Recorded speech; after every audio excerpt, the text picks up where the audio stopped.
Hey guys, Fantastic Mr. S here again, and you're watching Dangerously Rockin' Reviews! It amazes me how Iron Maiden, one of the greatest heavy metal bands of all time, never really got much airplay, and yet still made it big with these massive world tours year after year.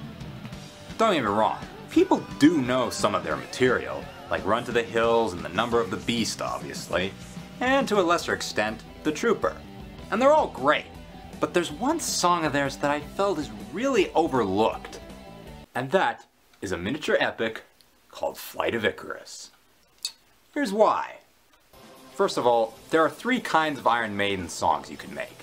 One is the longer, more progressive piece like Power Slave, Seventh Son of a Seventh Son, and Rime of the Ancient Mariner. The other one is the shorter, more structured song like Run to the Hills, Number of the Beast, and The Trooper. And the third is somewhere in the middle, like 2 Minutes to Midnight. Flight of Icarus fits into the latter category, because it shares the same song structure as Run to the Hills, but it's still able to sound epic, given that structure and its 4-minute runtime. And that's because it's mostly build-up. It sounds like you're climbing a mountain and then reaching the heavens, all at an incredibly fast speed. I also love the song's tuning. In fact, I think they chose the perfect key to record it in. It just makes the whole thing feel even bigger. Second, the lyrical content, which is about the myth of Icarus flying too close to the sun and all that, is also quite fascinating. Iron Maiden's always told some fantastic stories, and this one's no exception. And that's all I can really say about it. But the way the sound's been designed for the song definitely helps to make it all the more powerful. Kinda like how the guitar solos made the lyrics in Freebird stronger. And then we got the performances. And you probably guessed it, they all kicked ass once again. I love the build-up in the guitar solos, especially when it gets to the end of the song. As the notes keep getting higher, you feel like the song keeps getting elevated into the sky. Again, kinda like Freebird.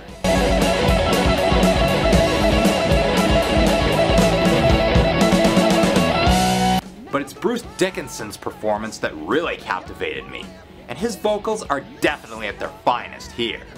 Everything I could want in a singer, especially a heavy metal singer, is just there.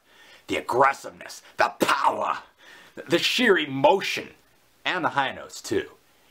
Bruce nails all those parts perfectly. The crowd warms to the first rays of light. A bird song shatters the steel.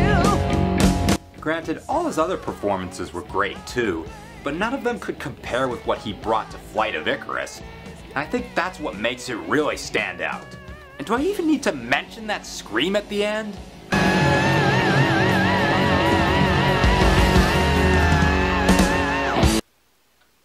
That almost brought tears to my eyes. Can we hear that again?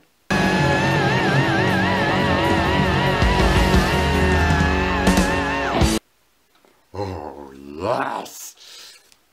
You know, that scream pretty much rivals the one from Angel of Death. In fact, let's play the two screams at the same time, shall we?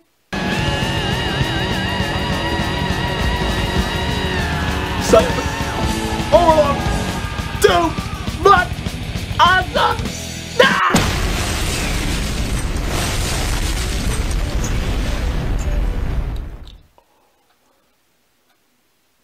So, yeah, when you take all that into consideration, it just makes you wonder, why isn't Flight of Icarus more well known?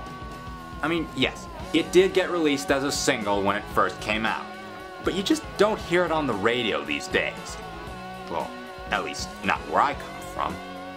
But it's still a shame, because I think it had a ton of potential to reach more people like the other 2 or 3 songs I mentioned earlier did. It's kinda like how that Dio song This Is Your Life's been severely overlooked, except its subject matter isn't quite as relevant today.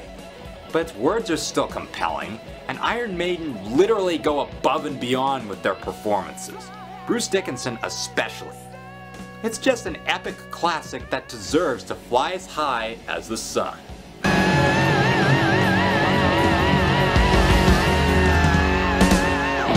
This one's getting an epic win. because it definitely needs more of those. Epic win! I'm the fantastic Mr. S, and you're watching Dangerously Rockin' Reviews!